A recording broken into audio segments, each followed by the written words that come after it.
여러분, 잘 산다는 그 기준이 애매모호할 때가 있더라는 거예요. 여러분, 그런 생각 안 드세요? 여러분, 어떤 게 잘 사는 거예요? 제가 어렸을 때 중학교 1학년 이제 2학년 올라가기 직전 딱 요때네. 중학교 1학년은 마쳤고 이제 새 학기가 시작되면 중학교 2학년이 되는 그때 궁금하고 의문이 들었어요. 과연 어떤 인생이 성공한 인생이고 어떻게 살아야 잘 사는 것일까에 대한 궁금함이 든 거예요. 왜냐하면 제가 어릴 때부터 동의하기 싫었던, 절대로 수긍할 수 없었던 내 주변의 어른들의 그 천박한 기준, 내가 도저히 용납할 수 없었던 기준들이 있는데, 그게 뭐냐면 내가 볼 땐 되게 못 사는 것 같은데 잘 산대.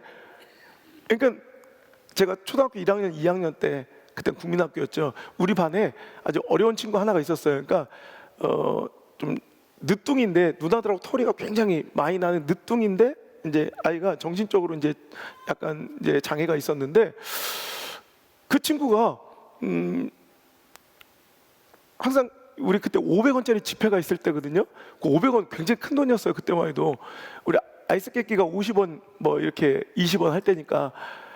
그런데 걔는 1000원짜리 지폐를 막 주머니에 이렇게 갖고 다닐 정도로 집이 좀 이렇게 부자였어요. 근데 걔는 지 아버지랑 자꾸 어디 가서 뭘 보고 왔는지 이상하게 주머니에 돈이 있으면 이렇게 학교 와서 막 이렇게 자랑해.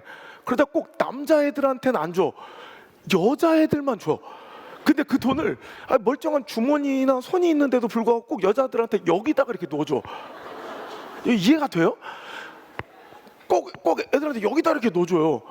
알고 보니까 그 아빠가 맨날 그냥 걔가 이제 좀 이렇게 좀 장애가 있다 보니까 그냥 생각 없이 그냥 다방 같은 데 데려가서 막 그 짓거리 하는 거야. 아빠는 맨날 바람 피고요, 엄마를 그렇게 두드려 패. 그래서 엄마는 맨날 아침마다 눈탱이가 밤탱이 돼가지고 펜다처럼 나와요. 정말 그 조그마한 시골 마을에서 누구나 다 알 법한 되게 불행한 가정이야. 근데 웃긴 것은 걔 아버지가 조합장이었거든요. 이름이 조씨인데 진짜 조합장이야. 조합장.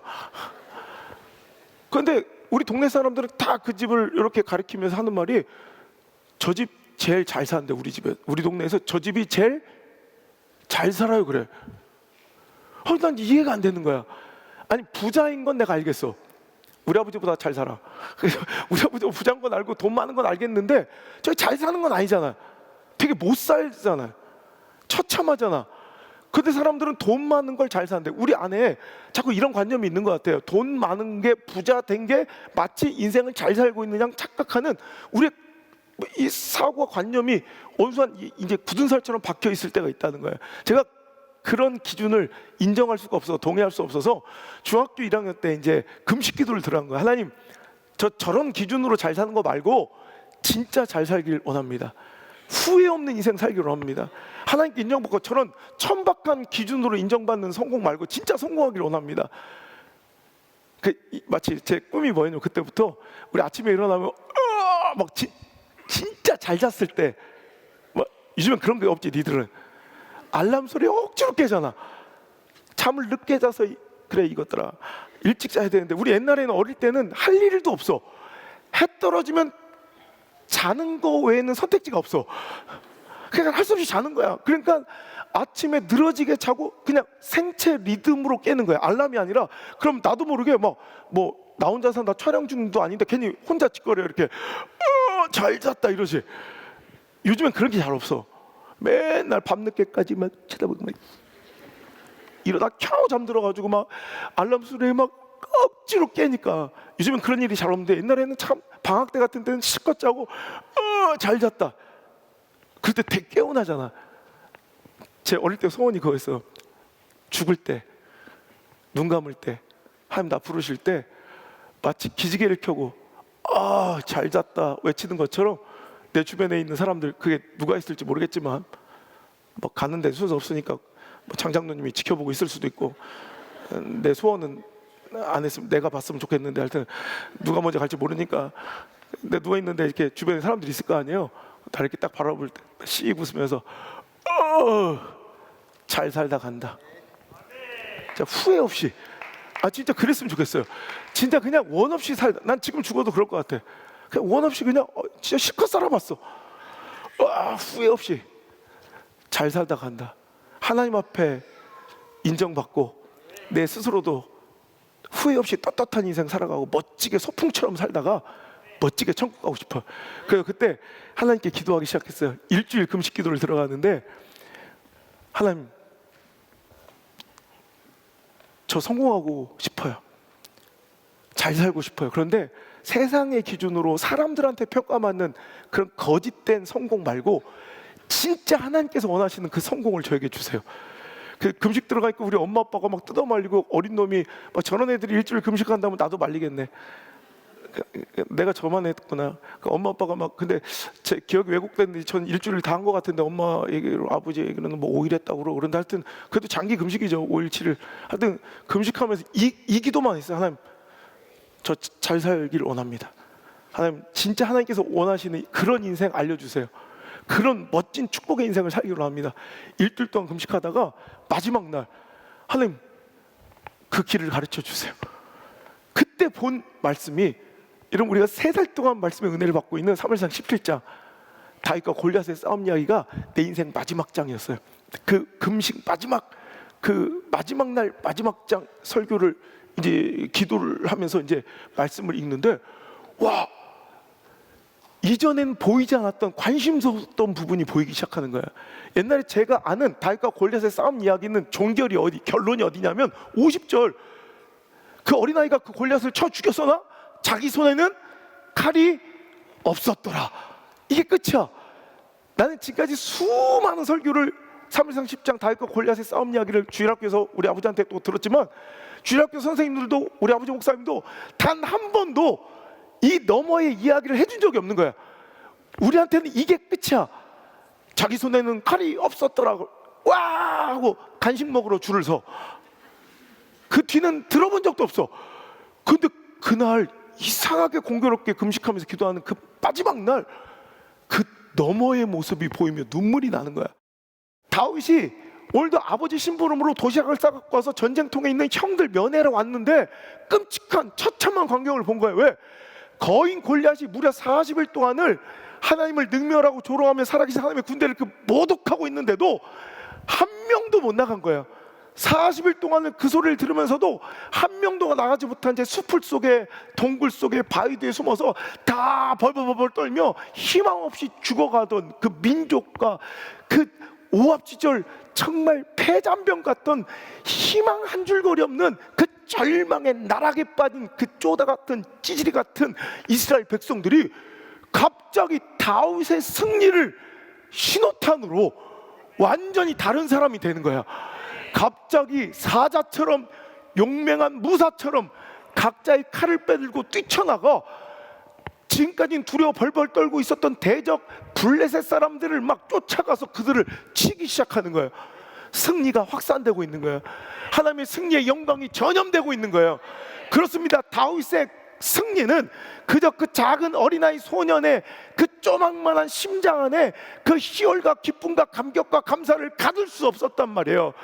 그 승리의 감격과 기쁨과 희열이 시대 가운데 전파되고 낙심하고 희망 없이 쓰러져가는 하나님의 백성들에게 전이 돼요.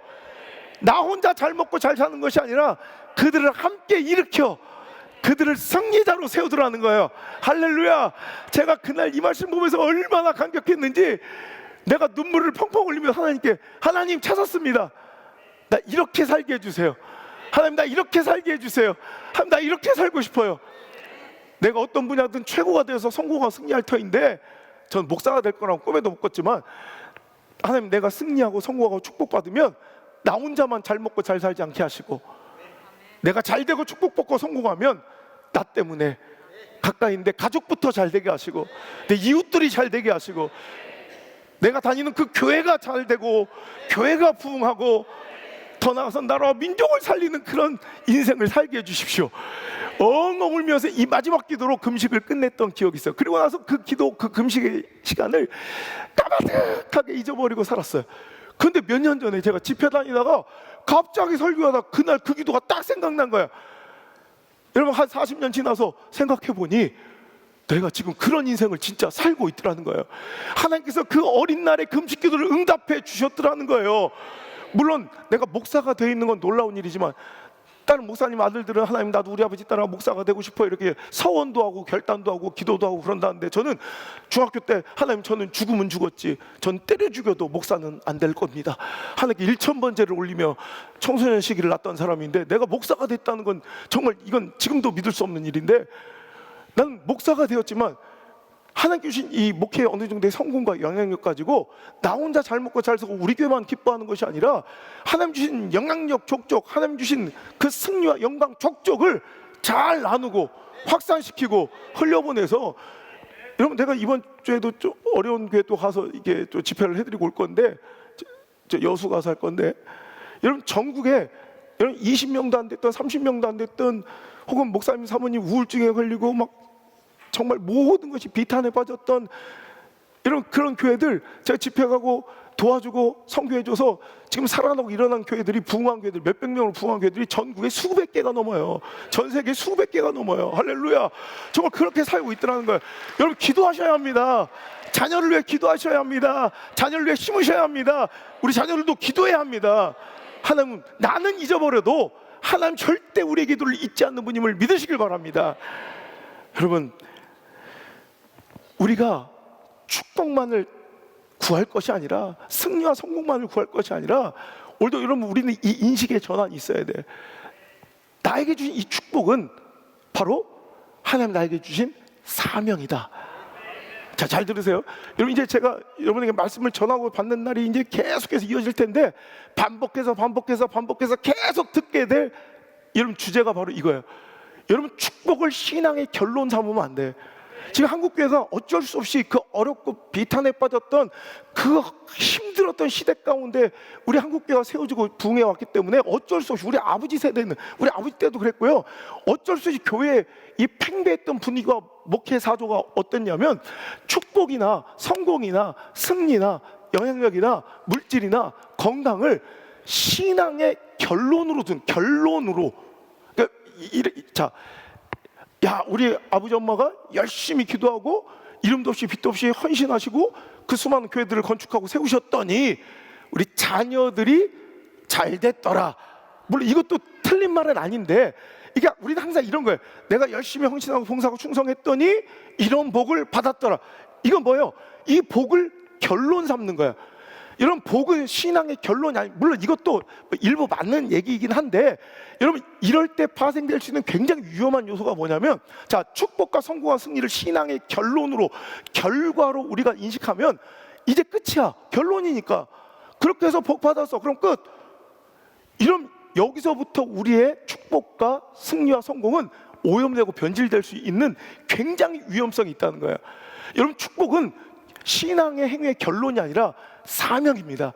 성공은 신앙 어떤 행위의 결과가 아니라 이제부터 사명이라는 것을 잊지 않길 바랍니다. 물질의 복을 받았어요?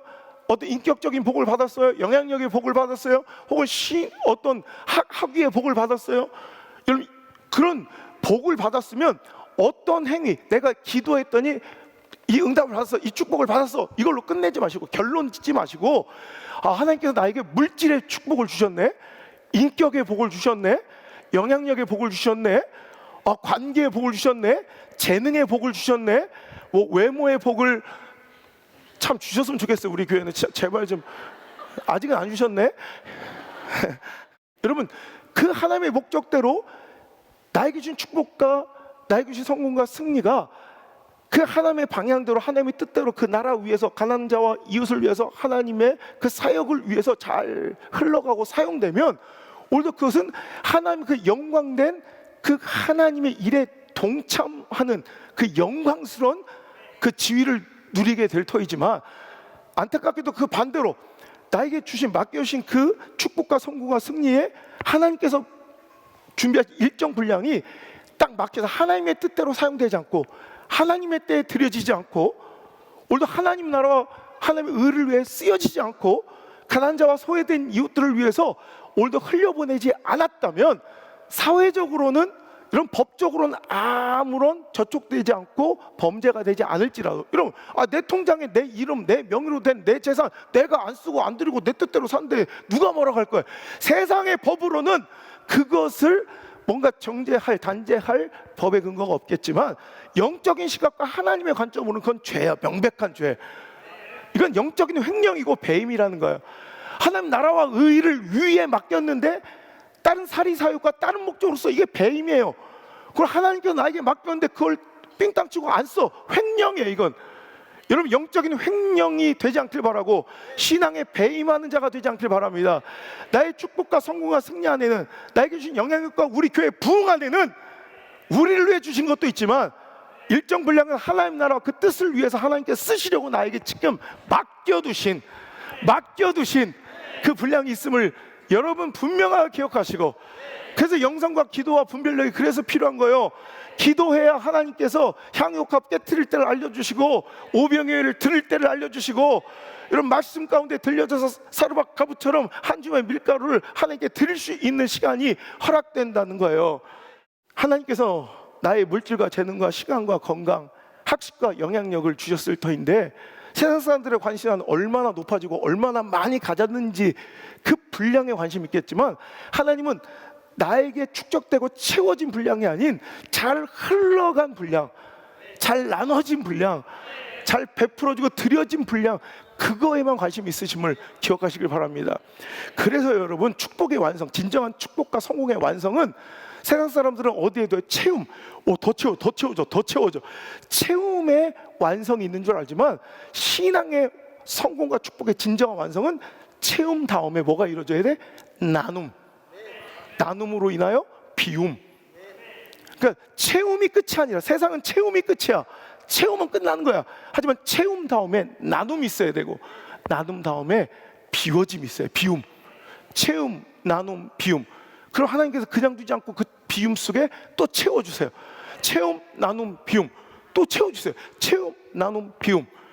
이 선한 사이클링이 잘 이어지는 교회가 건강한 교회고, 이 선한 사이클링이 잘 유지되는 인생과 신앙이 건강한 신앙이라는 거예요. 할렐루야. 잘 채워지길 바랍니다. 애덤 그랜트라는 사람이 쓴 Give and Take라는 책이 있어요. 두꺼운 책인데 재밌어요. 보면 수많은 이제 각계 잘된 사람들을 연구해 보면 대부분 이 두 가지, 거기서 기버와 테이커, 이렇게 기버 주는 사람, 테이커 받는 사람. 그럼 우리가 볼 때는 어떤 사람이 유익이고 어떤 사람이 잘 살 것 같고 어떤 사람이 복 받을 거고 어떤 사람이 더 부자가 될 것 같아요. 테이커가 받는 사람이 복 받을 것 같죠. 근데 연구해 보니까 아니에요. 기버, 주는 사람이 결국 복 받더래. 아니 보세요. 주는 자가 받는 자보다 복되다함을 애덤 그랜트도 얘기했잖아요. 근데 이게 누가 하신 얘기예요? 원래 성경에 다 들어있어. 보면 세상의 경영 모든 지난주에도 제가 말씀드렸죠. 기억나면 우리 교인이 아니지. 지난주에 얘기했잖아요. 모든 세상의 경영, 모든 진리와 지식들은 다 성경에 다 있어. 기버, 주는 자가 테이커, 받는 자보다 복되다 하심을 너희도 믿어야 한다. 그러니까 줄 수 있는 한 주세요. 나눌 수 있는 한 나누세요. 저는 이제 제 이름이 드러나기가 싫어서 물맷돌 선교라는 걸 만들어서 지금 15년 동안 저 혼자 이제 선교를 하는 거예요. 집회하고 이제 출판해서 얻어진 소득으로 다 흘려보내는데, 얼마 전에도 결혼을 시켜야 되는 장성한 이제 아들을 두신 가난한 어려운 교회 목회자, 농어촌 교회 목회자 사모님의 눈물을 본 거예요. 그래서 그 결혼 자금을 제가 해드렸어. 그러면서 기도하면서 얼마 전 일이에요. 내가 하나님, 이거는 우리 안나에게 복을 주세요. 왜 안나냐? 순번이 그래 지금. 저는 한 번에 한 번씩 해요. 그 다음 뭔가 선교할 거 있으면 난 이번에 안드레 축복해요. 그 다음이 안성주, 그 다음에 안나, 계속 돌아가면서 뭔가 내가 도울 일이 있으면 이게 복인 걸 알아. 왜? 이거는 분명한 사실인데 잠언서 19장 17절, 가난한 자를 불쌍히 여기는 것은 여호와께 구워드리는 것이니 그의 선행을 그에게 반드시 갚아주신대요. 보세요. 그냥 주는 게 아니라, 우리는 그냥 다 주는 것처럼 보였지만 주는 게 아니라 뭐예요? 구워준 거래. 구워준 건 다시 갚는 거잖아요. 물 떼먹을 수도 있지. 그 이불집 아줌마 개똥 갖고 톡했잖아. 방앗간집 둘째 며느리 개똥과 개주돼가지고 톡했잖아. 저만 받고. 그런데 여러분, 이불집 아줌마나 방앗간 둘째 며느리는 돈을 떼먹을 일이 있어요. 그런데 우리 주님은 절대로 떼먹잖아요. 그분이 갚아주신다고 이자까지 쳐서 더 크게 주신다니까. 난 이 기회를 잡아야 돼. 나눌 수 있는, 베풀 수 있는, 드릴 수 있는, 흘려보낼 수 있는, 도울 수 있는 기회가 있걸랑 복의 기회로 삼으시길 주의 이름으로 축원합니다. 청주중앙승봉교회가 존재함으로 청주가 빛나. 안우성 목사가 있으므로 우리 성도들이 빛나. 우리 크리스찬들 성도가 존재함으로 시대가 빛나고 존귀해져야 돼. 이게 교회 역할이에요. 원래 우리 한국 교회 역사였어요. 그 깊은 갈등과 상처를 메우며 정말 그 분열된 그 아픔의 민족의 상잔을 그냥 다 치유하며 나라도 하지 못했던 모든 의료와 복지와 교육 사업에 전 성도들이 이제 다 헌신해가지고 여러분 시대를 살려왔어요. 그래서 나라를 독립시켰고 여러분 국가와 민족을 살려냈어요. 그래서 교회는 존재 자체가 희망이었어요. 근데 이제는 교회의 부존재를 희망하는 시대가 됐어요. 가슴 아프죠. 여러분 이제 교회가, 목사가, 성도가 그 존재만으로 시대를 살리고 아픔을 치유하는, 여러분 그 존재가 희망이 되는 그 역할로 다시 회복돼야 할 줄 믿습니다. 여러분 혹시 아기 가지신 분, 지금 임신한 분 계세요? 임신 중에 있는 분 없어요? 아니 배가 임신한 거 같이 생겼다 이런 거 말고 진짜 임신한 분, 뭐 그런 분이야 많겠지. 뭐 배는 누구한테 뒤지지 않아. 근데 그 안에서 활동할 때 지금 가장 강력하고 왕성한 활동을 하고 있는 게 이 두 개의 동맥류와 정맥류야. 그게 바로 배꼽정맥, 배꼽동맥이야. 그러니까 이 탯줄이라고 부르는 어머니와 태아를 연결하는 이 탯줄은 실은 두 개의 동맥과 한 개의 정맥류가 흐르는 거예요. 그러니까 이 생명을 품을 때는 가장 왕성해요, 이 활동이. 그래서 두 개의 이 배꼽 동맥은 이 아이가 배출하는 노폐물과 이산화탄소와 요소 같은 것을 엄마에게 배출하는 통로고요. 또 이 배꼽 정맥을 통해서 이 태아는 엄마로부터 혈액과 영양분을 공급받는 가장 왕성한, 가장 중요한 이 탯줄, 동맥과 정맥인데, 아이가 출산하면 이제 그 탯줄을 끊어버리죠. 묶어버리죠. 더 이상 흐름이 일어나지 않아. 그랬더니 점점점 그게 퇴화돼요. 뭐가 돼요? 배꼽이에요. 배꼽 이뻐요? 근데 존재만, 뭔가 이렇게 흉터만 남는 거예요. 그 배꼽은 그 왕성했던 배꼽 동맥과 정맥이 사라지고 흔적만 남은 거야. 그래서 못생겼잖아. 배꼽은 막 냄새 나고.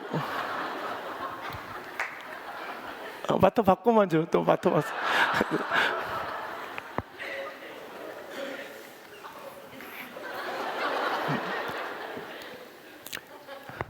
여러분 배꼽 안 이쁘잖아. 배꼽 부끄럽잖아, 그죠? 근데 여러분 보세요. 모르겠어요. 저는 내 신체 모든 기관 중에 그나마 배꼽이 제일 이쁘다. 나는 배꼽이 제일 자신 있다. 이런 인생이 있다면 소망 없는 거예요. 아니 자랑할 게 없어. 배꼽이 제일 이쁘면 그건 끝난 거예요. 그죠? 그런데 지금 한국 교회가 지금 그렇게 돼 있어요. 어차피 우리 교회 모습, 우리들의 모습이야. 아, 저게 옛날 동맥이었었구나. 아, 저게 그냥 아이에게 영양분을 공급했던 정맥이 있었던 곳이구나. 이렇게 뭘로 알아? 흔적만 보고. 근데 그 흔적, 배꼽을 자랑할 게 그거밖에 없어. 건물이라는 배꼽, 교단이라는 배꼽, 십자가가 교회를 알릴 수 있는 간판, 뭐 시스템, 교단, 여러분 이런 게 배꼽이에요, 그냥. 근데 우리가 자랑할 게 그거밖에 없다면 이건 불행한 거야. 소망 없는 거야. 왕성하게 흘러야죠. 또 사회를 내 공급해야죠. 소외되고 가난한 이웃들을 위해서 흘러가야죠. 여러분 내 성공과 축복이 그렇게 멋지게 발휘되는 여러분 인생 되기를 주 예수 그리스도 그 희망의 이름으로 간절히 선포합니다. 할렐루야.